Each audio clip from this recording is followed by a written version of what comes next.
There we go. Welcome everyone to our Gfan first call of the year. I apologize for not being on camera as usual. I'm in a bit of a precarious internet situation. I don't want to make it worse. So as a reminder, we're recording the call and we'll be posting the recording on our website. Tonight we'll talk about, we'll have an announcement from Gfan on EIC co-chair. We'll talk about the engagement, our plans for engagement at the Preparatory Conference. We'll hear from Rosemary from Gfan Africa to share her plans as well. We'll talk about one of the tools we hope to use, which is sign-on letter. And finally, we'll have an update from our US colleagues about the hosting of a pledging conference by the US. And with this, I give the floor to you, Katie. Thanks, Conte. It's the middle of the night where Conte is, where he lives, and thanks for joining and being with us, Conte. I appreciate it and getting us started here. Hopefully we don't have any technical issues with Conte, but if we do, we'll just flip quickly as I can to get slides back up and those kinds of things. So welcome, everyone. So as Conte mentioned, I think the next slide has just our agenda on it, which is fairly simple today. It's just a first call of the year. So we have a quick announcement to make. As you might recall, in October, we announced the members of our new International Steering Committee, which we had done an open sort of call for members over last summer and had spoken to a number of them and selected members for the new International Steering Committee. And as such, it took us 2 meetings, but we got through it and managed to select and elect and choose co-chairs for that steering committee. And I know at least one of them is on the call today. This call comes right on the heels of a Gfan Africa call. The reasons for which are clear because of where the preparatory meeting is planned. But I did just want to take a moment to introduce our co-chairs. And our co-chairs from the steering committee are Kana Dharmaraja, who's based in the UK, and he's the lead global fund and health financing at Frontline AIDS, and Cecilia Ladonu Sanu, who's based in Ghana. She's the ED of Hope for Future Generations and a Gfan Africa member of the Gfan Global Steering Committee, just to have so many Gfan names going around. But I did just want to pass it kind of to you really quickly to say hello and words of welcome. But thank you so much to you and Cecilia for taking on this role so energetically and enthusiastically. Kana? Thank you very much. Thank you, Katie. Yeah, thank you. And I would like to thank the International Steering Committee for selecting Cecilia and myself, but also to the Secretariat for all the patience. But I would like to also thank Joanne Carter, who was previous co-chair, for all the dedication and the work that she's done. We have big shoes to fill. And so I look forward to taking on this responsibility, working with Cecilia, the steering committee, and the Gfan family, and all of you, and just as we go through this critical year. So thank you very much. Thank you, Katie. Back to you. Thanks, Kana. And I don't think Cecilia Sanu has been able to join us from the Gfan Africa call, which is probably just wrapping up, but you've seen her on Gfan calls before. You will see her again, and I'm sure we'll take the opportunities to hear from her and Kana, over in particular this busy year that's coming up, but to provide you all with updates from the steering committee. So there's our agenda. Thank you, Conte. So we did just want to take a moment here at the beginning of the year. It's a pledging year. It's a replenishment year. We have a lot of work ahead of us. And a lot of things are coming into focus as recently as earlier today around the preparatory meeting. So we wanted to start off with talking about that, and then we'll turn to US colleagues to provide us a bit of an update in terms of the latest out of the US as the pledging meeting host, and give us an indication of where civil society and community colleagues in the US are sort of sitting in terms of their key messages, their key asks, and what they're working on right now, and how they're looking to all of us for support. So in terms of the replenishment, we have a slide, if Conte is able to switch to the next one, just to say that a lot came into focus earlier today, in fact, when a save the date and an announcement was made about the hosting of the preparatory conference. So it has been announced that the preparatory meeting will be held on February 23rd and 24th, and that there are 5 co-host countries from Sub-Saharan Africa, the DRC, Kenya, Senegal, Rwanda, and South Africa. And so I don't have more details than that at this time. I'm sure that I saw a few friends from the Global Fund Secretariat joining us, but we expect to get more details in terms of what that looks like. Obviously, primarily the events are virtual, or at least the formal events will be virtually. But I do know that some colleagues in Africa were considering whether or not they might, within their countries and within those countries that are hosting, whether or not they may have some in-person sort of gatherings or some in-person events, with COVID protocols and COVID requirements met and those kinds of things. And so now that we have a bit more focus in terms of the timing, which is sort of where what we've been hearing for the last few weeks anyways, at least since the return for those of us who took Christmas and New Year kind of holidays, is that with the meeting taking place in late February, we do expect that sometime around, sometime between the 8th and 14th, 15th of February, we expect to sort of see the investment case, likely under embargo, because of course, one of the main purposes of a preparatory meeting is to launch formally the investment case from the Global Fund. And so we will be looking to those details and hoping to, as it becomes possible, coordinate and share with you all a notice for a call where we would be able to discuss the investment case with colleagues from the Global Fund Secretariat and ask some of the questions that we might have after we've had a chance to review it. In the coming days, what you will see from us, and something that we've worked on with our colleagues from Gfan Africa and Asia Pacific, is a call to sort of action, what we want to see for the 7th replenishment. And it's a call, it's a request to sign on and to sort of show support from the Gfan family and other partners around the need to have a bold and ambitious investment case that takes into account the challenges of this particular moment in time, but the ambition of meeting the 2030 goals. So we're going to come back to that a little bit later, and Conte is going to lead us through that. We'll share with you what that looks like right now, and hoping to be sharing that by later this week with all of you to be circulating that.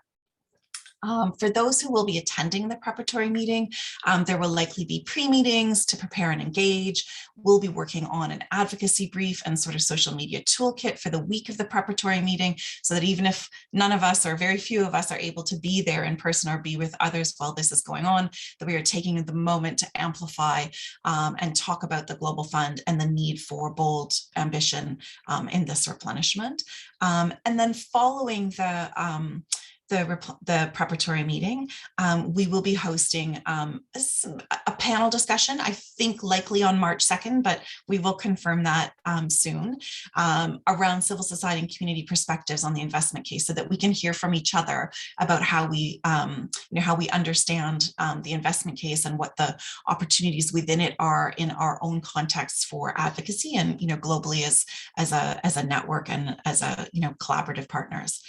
And then also we're working towards a week of action, the week of March 7th, that's primarily being led by our colleagues in Gfan, Asia Pacific and Africa, with a strong focus on, once again, reaching out through diplomatic channels like embassies or high commissions to take action and, thank countries for their participation in the past, their strong pledges, their strong commitments, and remind them again that it's a pledging year, that it's a replenishment year, and that it's important for countries to be thanked and acknowledged, but also start to push them on the need to invest and participate fully in the pledging process. So that's sort of the big kind of overview. And I see that Rosemary has joined us from a Gfan Africa strategy call, where we just had the opportunity over the last hour and a half to really discuss sort of plans. So I did want to give Rosemary a few moments though to come in and talk a little bit more about some of the plans as they are taking shape, so that we've heard from her, and just know that we will endeavor together to keep you up to date through the listserv and future calls on all of these things as they develop. But it's been a little last minute getting the official notice around the preparatory meeting, so bear with us, but lots of exciting stuff being planned and being thought through. So Rosemary, if I could just pass it to you for some comments from you about what you're hoping to accomplish with colleagues in Africa and in partnership with others for the preparatory meeting. Rosemary? Thank you, Katie. Good morning, good afternoon, colleagues. We are excited to see the developments in regard to the preparatory meeting. and to see African leadership stepping up to co-host this meeting. As Gfan Africa, also together with the Gfan Secretariat and also Gfan AP, we have been having conversations on how to effectively shape the civil society involvement in the lead up to the preparatory meeting, but also during that, but also beyond that, and in the lead up to the replenishment. So with some of the things that are taking shape, and perhaps I can share what is concrete right now, is that in terms of civil society engagement, organizing and coming together, we have 3 tentative dates for 3 tentative meetings, and it's taking shape, and we'll be confirming that before the end of the week. So we think that on the 15th of February, which is when we anticipate that by 15th of February, we will have, like a summary or some kind of investment case document. And with that, we would like to have a meeting on the 15th of February to look at the investment case and to begin drafting some of the messages, some of the statements that then we can begin to work on in the lead up to the CSO prep meeting. Then on the 21st of February, we are thinking that we'll have another civil society meeting. And this time we are thinking that because of the co-hosting role of Africa, of the 5 African governments, we think that we will have the 21st of February as a meeting among Gfan Africa, communities and civil society in Africa, to talk more about the Global Fund, to talk more about the investment case, and to firm up our strategy in the lead up to the replenishment as Gfan Africa, and really also use that opportunity to hear community voices, colleagues who are not necessarily coming to these kind of platforms and meetings that we have, and also to really engage with the communities and civil society from the 5 co-hosting countries. And then on the 22nd of February, we are thinking that then we can get together as a global team, as Gfan family, where we have Gfan Africa representatives from the co-host countries and global partners, the US and other colleagues, to come together to have an in-depth look at the civil society key messages, key asks, possibly have a press conference then, and a few other activities that we might firm up. So that's in terms of the civil society engagement. For the 22nd of February meeting, so this is the CSO high-level meeting, ahead of the prep meeting, we are thinking, and we've started planning and reaching out to have ministers of health, ideally ministers of health as speakers from either or 2 of the 5 co-hosting countries. But depending on reach and ability to secure their calendars, we are also open to finding other leadership within the region. So other ministers of health who might be responsive from Africa, from the region, to actually be part of the speakers of that high-level meeting, and also work very closely with the Global Fund Secretariat to identify some of the civil society and community speakers who've been invited to the prep meeting, to make sure that they are part of that, but that they're also bringing those messages to the civil society high-level meeting. So that's in terms of the 3 engagements, and we are very keen to collaborate with Gfan family. And so I think, Katie, this is the thinking so far, a lot of things still unfolding, but we are on the ground. We have started the conversations, we have started the prep, and we are very much open to input and thoughts on how we can make this a successful civil society engagements and convening, and amplify the messages in the lead up to the preparatory meeting. Back to you, Katie. Thanks, Rosemary. I mean, it's really to say that, like, this is kind of real-time reflections from you with the conclusion just minutes before we started here. So appreciate you coming and sharing sort of that detail and the thinking that you and colleagues have been doing over the last sort of weeks 2 weeks, 10 days kind of thing to get us to where we are now. So lots of things shaping up. That's really great. And I would just pause for a moment here before we go on to, we wanted to share with you the 7 things for the 7th replenishment ask, which is sort of a kickoff action to this year. So we'll be sharing that with you, but I just wanted to ask really quickly if there are any, quick questions around what we know and what we don't know right now. So if you're able to, please use the hand raise function, which you can usually find depending on how you've joined. It's either under reactions or sometimes you can find it beside your name. So quickly, if there are any questions, or pop it into the chat to let us know that you do have one. I see Pauline from the Secretariat. Welcome, Pauline. And of course, please go ahead if there's other reflections and other information that you can share with us now about any of the plans or questions that you have. Pauline? Yes, hi everyone. And since we really, everything is evolving very quickly and in real time, just a few additional information. Indeed, so the save the date went out this morning.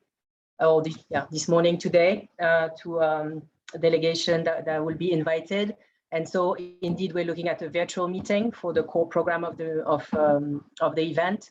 That will be basically two sessions of 3 hours in the afternoon of CET, right? So that most of the people can join. As indicated, perhaps there will be some hybrid side event or pre-meeting, and on this Rosemary is well placed to know. But the core program would be mainly virtual. Then on the information on the investment case and what we can share under embargo, and when exactly this information is changing, is very fluid, is still being finalized internally. What I just wanted to flag to the group, as many of you were there already, working together with us on the 6th replenishment. You may remember that for the 6th replenishment, we had this embargoed briefing way before the prep meeting, but we were in a different scenario. If you remember, we had released already the target number of 14 billion already in January ahead of Davos. There were some key messages that were out already, whereas like we are in a different, completely different calendar of finalization of the investment case. So I'm in constant, in dialogue with Katie to see when we can organize this briefing as early as we can. But, and some of you may have heard like some dates tentative, like 7th of Feb, 14th of Feb, it's changing. So we need to keep that with a TBC, but be sure that we'll try to share most of that we can with you as early as possible, so that you can be prepared for your advocacy work. And in worst case, and we'll see if we work with like smaller group, but a full membership briefing in worst case scenario, we'll do it after the launch. If the embargo definition is different this time, but this is still being defined. Over. And really looking forward to hear more and of that exciting plans of Gfan Africa and jointly with the Gfan family. Thanks, Pauline. I think we need to find a way to talk about the Gfans, because we do spend a lot of time trying to collaborate together, and I feel like we trip over things all the time, but it's so Gfan family that seems to sort of catch it all up. So thank you, Pauline, for that. I don't see any other hands raised or any other questions. So just again, if you did have a question, pop it into the chat and we'll find time to come back to it. But I'll just pass it over to Conte now and just get him to share with you the what we're calling sort of our kickoff action for this replenishment year, the 7 things for the 7th replenishment. So Conte, over to you. And your slide looks, your slide's the right one, in case you can't see it. Thank you, Katie. Okay. So as Pauline just reminding us, the investment case is still being finalized, and so we thought with the rest of the Gfan family that it would be there was an opportunity for civil society and advocates to try to shape some of the messaging in the investment case, or at least express opinions on what we hope to see. And also to use these asks coming out of Gfan and hopefully endorsed by some of you to help advocates assess the investment case as it comes out and get an idea of what to think of it really. So we've worked on a draft with Gfan Asia Pacific, Gfan Africa, and we've focused on 7 key asks. So I've put them on screen in short versions. We're still working on the exact wording, but I'll quickly go through each of them to give you an idea of what we're thinking about, and also as a sort of a primer on that whole trying to assess the investment case as it comes out. So the first one is boldness and ambition. And in short, we think that this ask needs to be a lot larger than the last time. We released a civil society ask in November, and the ask was 28.5 billion. This was not some made-up figure. If we seriously consider what it will take to meet the 2030 targets for HIV/AIDS, TB, and malaria, this is the scale of funding that we need. So this should be the yardstick we use as civil society to assess the ask that will be contained in the actual investment case. Number 2, people-centered approaches. This is a way to say that the Global Fund should not adopt the health security centralized top-down response approach that has dominated global health discourses under COVID. The Global Fund is a partnership, and we believe that's a value that needs to be put back in focus, especially in the current context. And we also think that taking this partnership value seriously requires an ongoing commitment to strengthening community-led responses, and that's an effort we've estimated at 4.5 billion for the 7th replenishment, again in the civil society ask we've released in November. Number 3, towards sustainable domestic resource mobilization. So it's important to promote sustainability, and that's something the Global Fund does.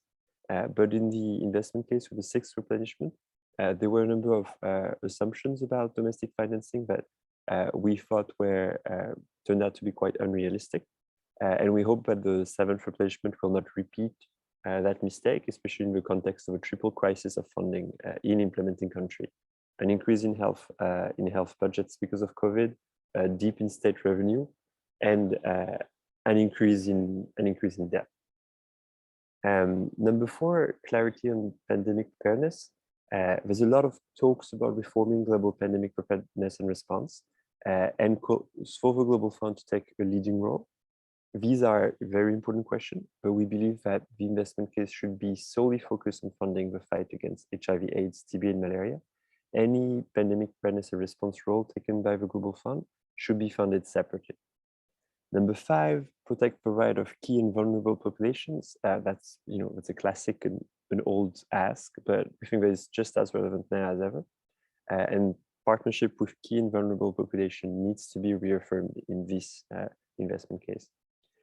6, heightened focus on private sector and foundation. This really goes hand in hand with the idea of a very ambitious ask.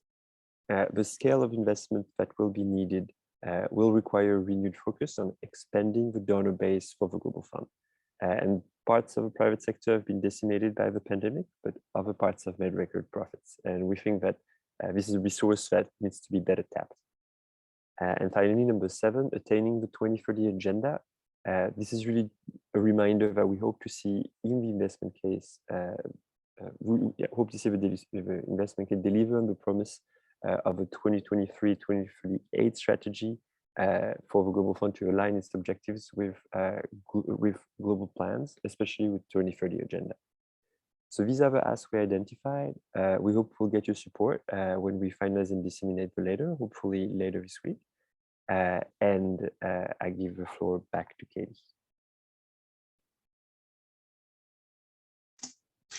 Thank you, Conte. That's really helpful. And as Conte said, we will be sharing that and looking for you all to sign on and share with your networks more broadly so that we can really have a good, solid show of support from civil society and communities across the world for an ambitious, bold replenishment and investment case that that ensures that we have the funding to do the work that we want to do and the work that we care about.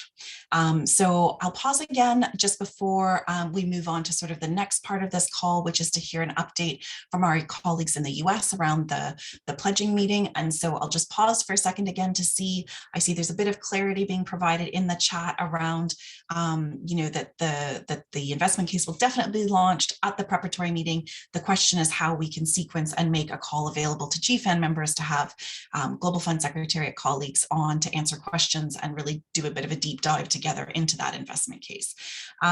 So some clarity there. Any other questions or comments at this stage before we move on about this? Just pausing for a moment to see any unmutes. Peter, were you hoping to ask a question, Peter Owiti? Yeah, yes, sorry. Thank you. I just wanted to ask if we have plans for starting developing messaging so that countries, as we go towards, we will be we will have a toolkit where we ask our presidents and our politicians about the replenishment and their participation fully. Thank you. Yes, absolutely, Peter. So we will be doing that from, both the Gfan Secretariat, Gfan Asia Pacific, Gfan Africa, and these will get rolled out over the coming weeks as we head into the preparatory meeting to make sure that, again, even if you're not participating in the preparatory meeting yourself as an invitee or anything like that, you have the best information, you have some messaging, you have some social media assets that you can use, some tools that you can use in your conversations with decision makers. And then there's that March 7th, week of March 7th, where there's planned to have, where it is safe to do so and protocols allow, more direct interactions with decision makers, particularly in implementing countries with a diplomatic kind of focus. So more details on that will be coming out. So do watch your emails. We'll try to be as concise as we can in our emails and make sure that we're sharing information in a timely way so that you can prepare. But do expect some resources from us in the week ahead of the preparatory meeting, as well as other resources being rolled out through the end of February and into early March for that March 7th week of action, where we're just simply trying to show a lot of solidarity and amplify each other's actions and asks around the world. So, and doing so while it's a virtual world and no in-person meetings and that kind of thing in most places. So I hope that answers the question, Peter. I will say, and it's not part of our agenda today, but just to say that we are also working on a new Gfan website, which we've mentioned before, and it was in our annual report and those kinds of things, but hopefully we will have a nice home for you, an easy one to find the resources that we have to support you in your advocacy. And that should be launched in the coming weeks as well, hopefully. So fingers crossed. So not seeing any other questions in the chat or hands raised or anybody else trying to unmute, I am going to move us to the next portion of this, which again is just to keep us moving and give us the latest thinking and the latest information that colleagues have around this replenishment year. And so I wanted to pass it over to our colleagues from Friends US. I believe that both Chris Collins and Mark Legon are on the call, and I'm not sure which one who's going to be speaking first, but Mark, it looks like, because he's unmuted already and is ready to go. So Mark, it's Chris. It's Chris. Oh, okay. You're both unmuted. Great. Chris, you get the best leader. Yeah, it's great to have you both on the call though. Welcome. Lovely to see you both in the new year. Chris, go ahead, over to you. Thank you. Thank you very much. Good evening, afternoon, and morning to everybody. Yeah, we're very excited about the replenishment. We're beginning to work with both the Secretariat and the Biden administration on planning for that. We hear that the plan is almost,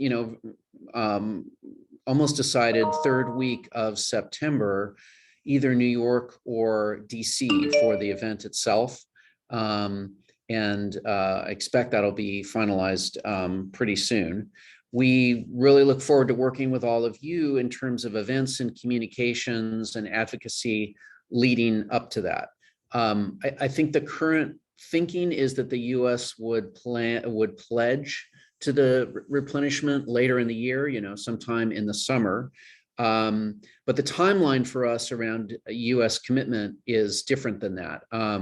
The first signal we're going to get from the Biden administration on U.S. commitment level is going to be with their FY23 budget, which we expect will come out in March. And that will show their requested number for the Global Fund. And we'll see what level they're at. That could be a pretty good indicator of where they're thinking about the pledge being. So that's in March, and then we have the House of Representatives mark up their appropriations bill probably in June, July, and then the Senate probably will be in the same month as replenishment around September. So that's a kind of an idea from the U.S. perspective of our advocacy targets. Get that budget number as high as possible, and then get that House mark as high as possible, and then get the pledge as high as possible. Really look forward to working with all of you in terms of how we kind of our advocacy interacts with each other, so that, you know, hopefully strong US commitment emboldens other donors to go big. And also critically for the US, any time that you see a donor government is able to send a signal, either parliamentarians, head of state, anything we can get back to the Biden administration to show other donors want the US to go big or intend to go big themselves, that's really powerful for us. So I just really want to keep the communication open, and let's all be thinking about how we can help each other. When we've got something on our side that shows a strong commitment from the US, we'll share it, and vice versa. When anybody else has signals a strong commitment, we want to let the Biden administration know. You know, I think there's a lot of, in that vein, there's a lot of opportunity for parliamentarian to parliamentarian communication. Some of that we've already tried to get that started, but would love to talk about how we can help drive each other and kind of make a virtuous cycle here. I do think from, you know, the previous speaker was talking about pandemic preparedness, and what a question mark that is for us this year. That's important in the US setting because advocates have put forward that, you know, we want a major increase in US commitment this year. A portion of that, although we haven't specified what portion, a portion of that is for a stepped up pandemic preparedness role. But absolutely, the big part of the increase we're asking for is for stepped up efforts to end AIDS, TB, and malaria. That's absolutely, that's job number one. As far as we're concerned, we agree with, you know, what the speaker before, but we are, in addition to the increase for ATM, we would like a portion of the increase from the US in addition to be for pandemic preparedness. So we can talk about that if you want. We know in the United States that civil society engagement and voice from outside the US is really important, that this administration responds to that. When Gfan folks rose to the occasion and did a Twitter storm thanking the US for committing to host, that made an impression in the administration, and we heard about that, very favorable. So there's a lot of ways in which we see Gfan's activity as being central to our success in the US. So I would leave it there. Mark, what else is there to say? No, I think that is about it, but we're happy to talk about anything in terms of our collaboration, including the week of action in March. The one thing I just add is we have, and the global health community in the United States has asked the Biden administration to come in with a request for $2.5 billion for the Global Fund for FY23. And we'll see how close we get to that. That would, of course, be over 3 years. You know, if they stated that, if they did that and stayed at that rate, that would be 7.5 billion, and that comports to, if the US does a third, as it usually does, a $22.5 billion replenishment total target. So, you know, we'll see when the investment case comes out, how close that is to the ask. I think it'll be, well, we'll see. But anyway, our starting point is that 2.5 request into the administration. You know, by law, the US can't give over a third to the Global Fund. So it's really a really essential part of the argument for us is to show the administration that if they go big, others will too, so that we get the match, so that the 2-to-1 match on US funding is realized. If they think that match simply won't happen, then they don't have much incentive to go big themselves. So again, all of our advocacy is interconnected here. Thanks.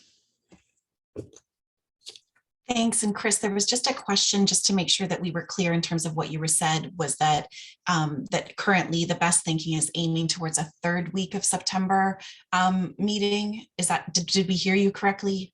But Yes. that none of it's confirmed, but you were thinking third week. Okay, great. I just wanted to confirm because it was in the chat and I didn't know if you'd had a chance to see it, and that's what I'd heard, but just wanted to make sure we were clear on that. So that's really helpful. And, you know, a lot of these things we've talked about before, and we will continue to talk about again. But I think in the past, when we've had Gfan calls in the lead up to replenishments, we've done at different times throughout the year. Not only do we focus on sort of issues and moments like campaigning moments that you are all sort of leveraging to talk about the Global Fund in your specific context, but we've also at times done sort of deep dives together into specific countries and exploring the relationships and how the preparatory host and the pledging host and other countries can kind of work together to make the messaging consistent and really try to amp up that boldness and ambition in other countries. So we will continue to do that as well as we go forward over the coming months. Like, we will continue to find the right opportunities to talk specifically about what's happening in other contexts in donor countries, but also in implementing countries where that, you know, groundswell of support and pressure can often be what helps make that case for the ambition and the boldness in a lot of donor countries. So, so thank you. I just open it up to everybody if there are any questions or comments based on what we've heard from Chris and also what we talked about in terms of the preparatory meeting. So you seem like a quiet bunch today, but and that's okay. And I would just remind everyone that for some of us, like myself, I think this may be the fourth or fifth replenishment that I will see through in one capacity or another in terms of doing Global Fund advocacy.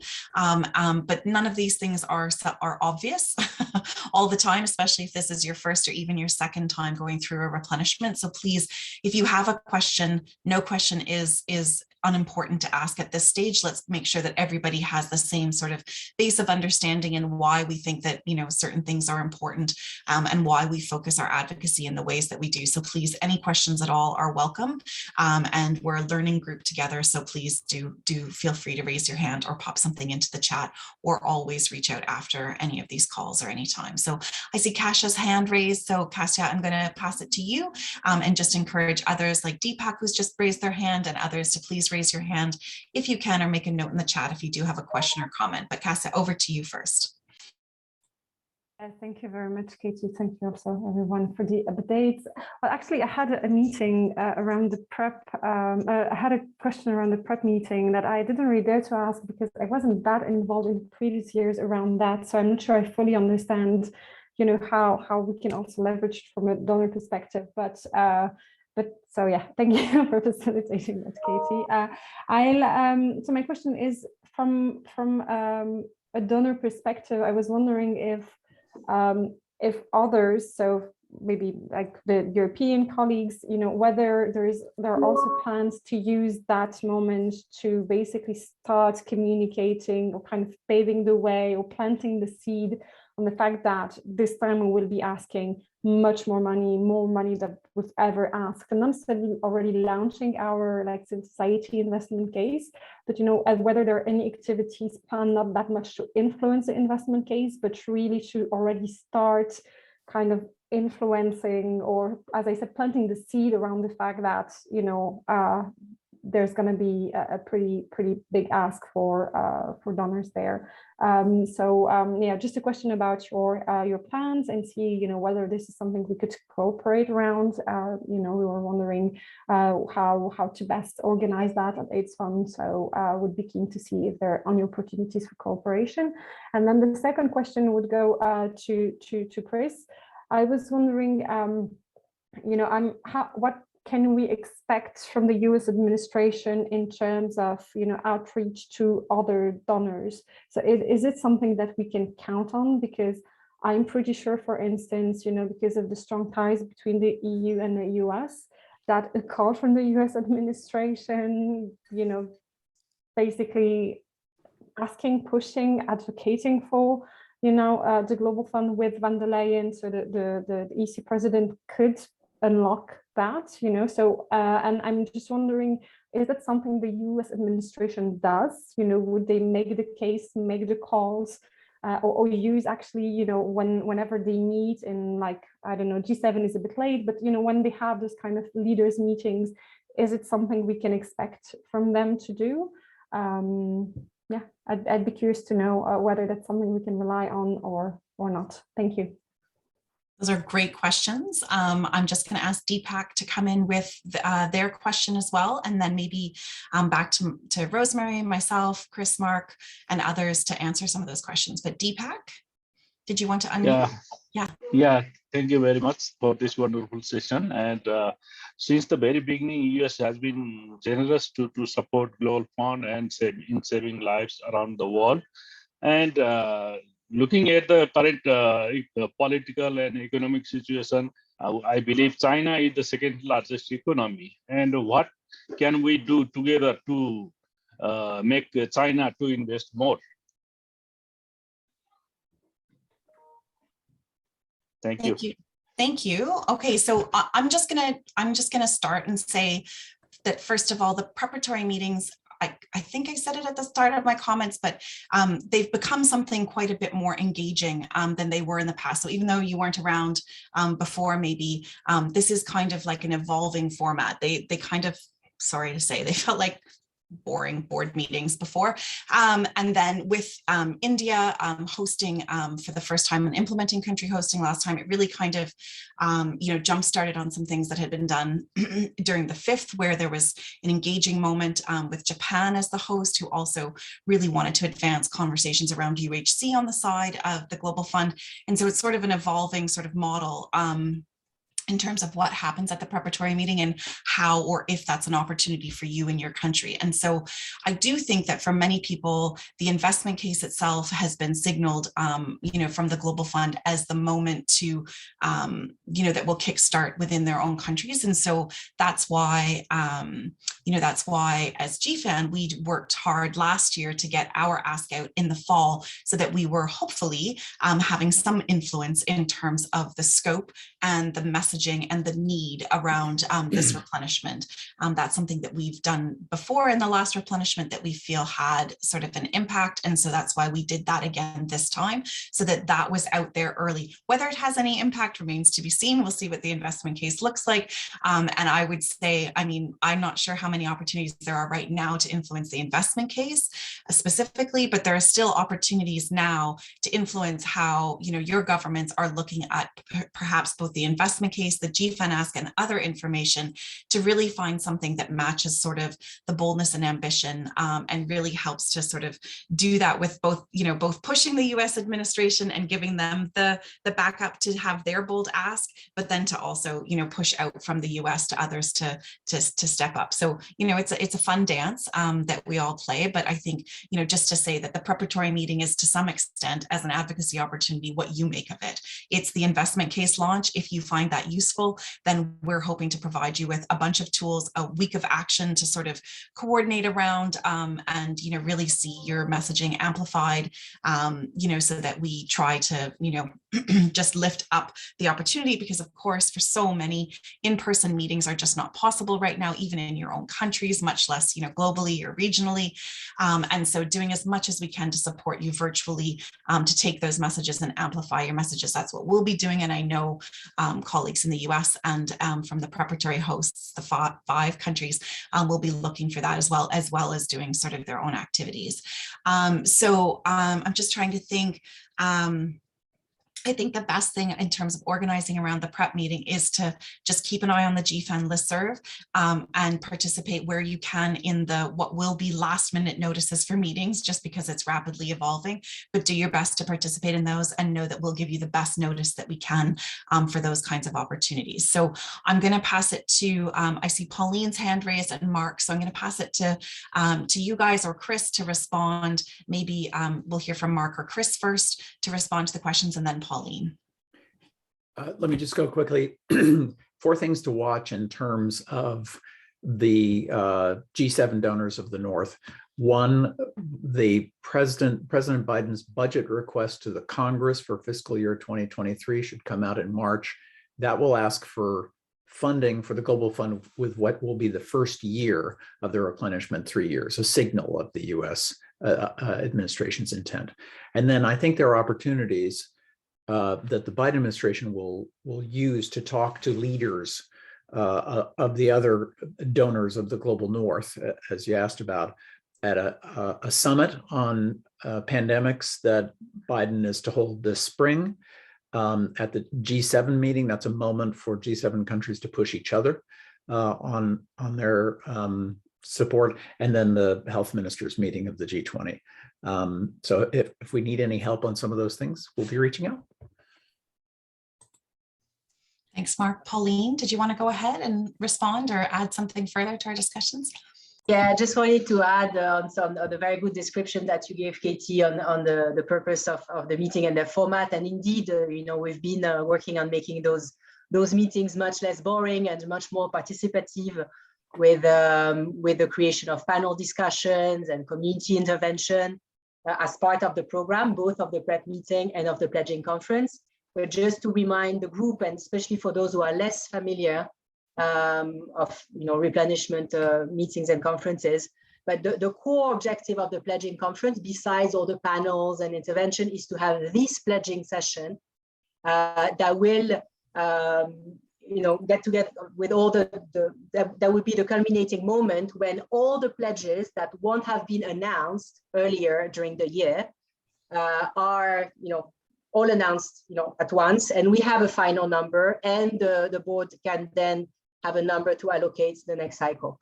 The core purpose of the prep meeting, besides the panel discussion we could add, is to present the investment case to the board, to the donors and the delegations, and so there will be a presentation by Peter Sands, then a further presentation with comments from the technical partners that contributed to the development, and then a session with all the delegation being able to raise questions and make comments a little bit on the format that you would have at a board meeting. So that way we still have this, but less formal perhaps. So just to reemphasize that the prep meeting is really the moment when we will launch the investment case and the campaign.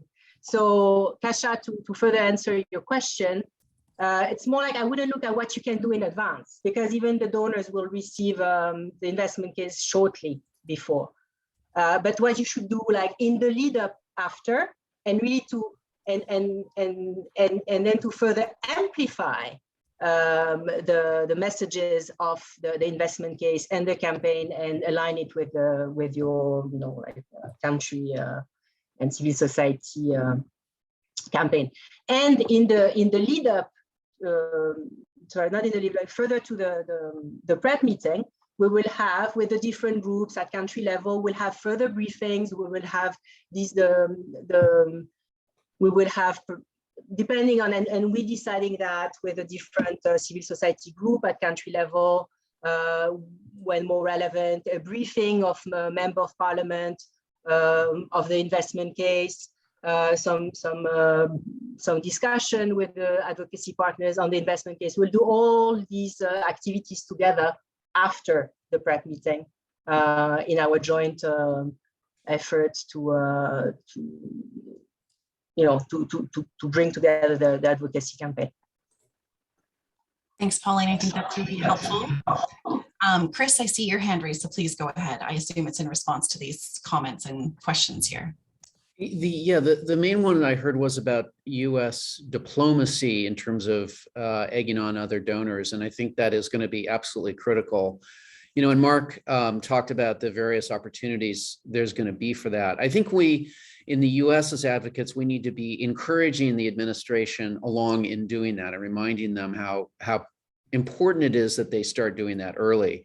And that's one more area where I think global advocates can work together here. If you're feeling like that outreach from the US isn't happening, or that there's a particular moment when it would be most impactful in the markets that you're working in. You know, that's another area where I hope we can stay in touch, because if we can report things to our friends in the administration about how, hey, you know, that diplomatic outreach really struck a chord, or, you know, they need more there, that kind of a thing. It's one more area that, yeah, I think just let's keep exchanging information. The other thing I just wanted to put out there is, in the United States anyway, we think it's very important to be working with coalitions of different groups that can reach different decision makers, and that includes the private sector and the faith communities. And, you know, we work with business and faith groups in our advocacy, but a lot of those groups are also active globally. So that's one more area I think we can all connect if you're interested is, you know, are there ways, if you can see faith or private sector actors being effective in where you're doing your advocacy, maybe we can discuss, is there, you know, ways that groups active in the US can also help out in other markets, that kind of a thing. So very open for that conversation. Thank you, Katie, and all. Yeah, for wonderful response. Did we answer all the questions, Deepak? Yeah, I'm happy that I at least Great. To Great. This. Thank you. Rosemary, I see your hand raised, so I'll pass it over to you, and just remind others, if you have questions, I'm just looking through the chat now and we'll answer some of them, but also just pop in new ones and we'll try to respond collectively. Rosemary?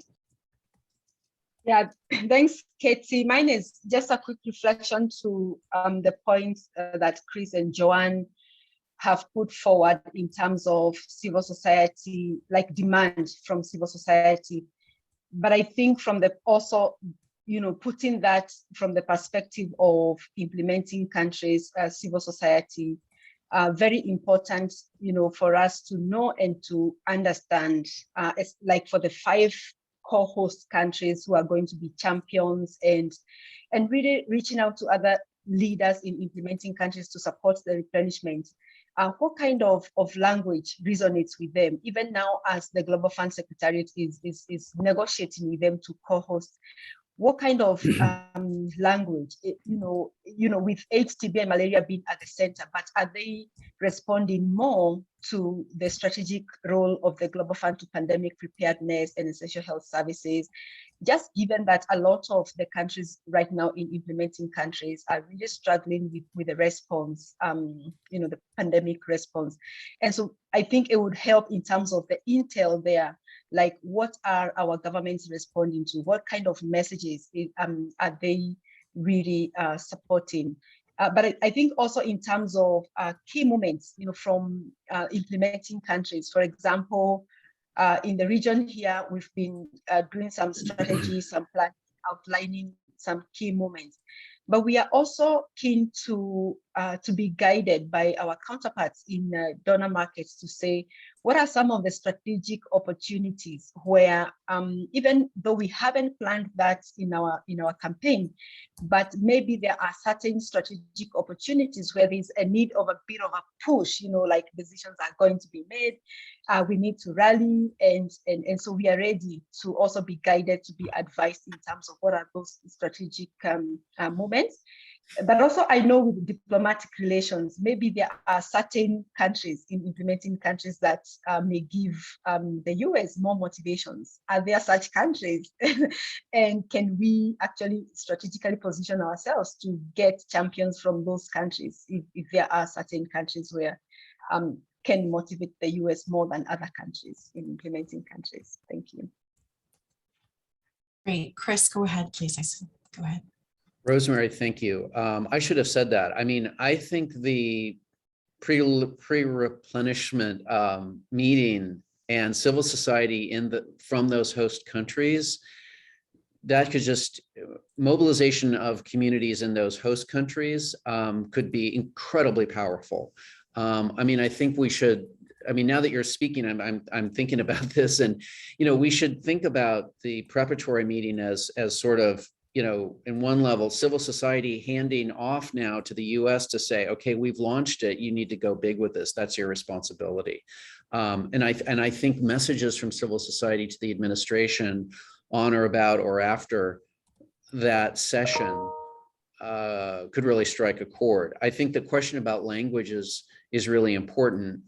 In terms of what I think lawmakers need to hear in the United States, they need to hear that these investments are making a difference. They need to hear that communities want these investments to continue and why.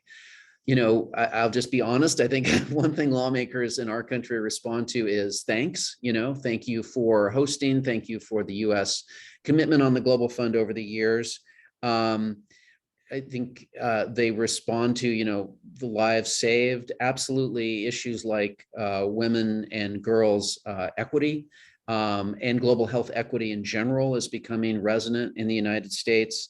The fact that the support for the Global Fund is necessary for governments, implementing countries themselves to recover from COVID, that there's an economic side to this, and that, you know, it's always powerful to show where advocates and governments are working towards more domestic resource mobilization.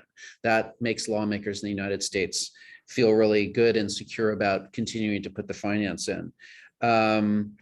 So I think those and other key messages are going to be important, but I do, let's talk about Rosemary and all of us, let's talk about how to use this preparatory meeting as a kind of big launch to drive the US and other big donors to go big.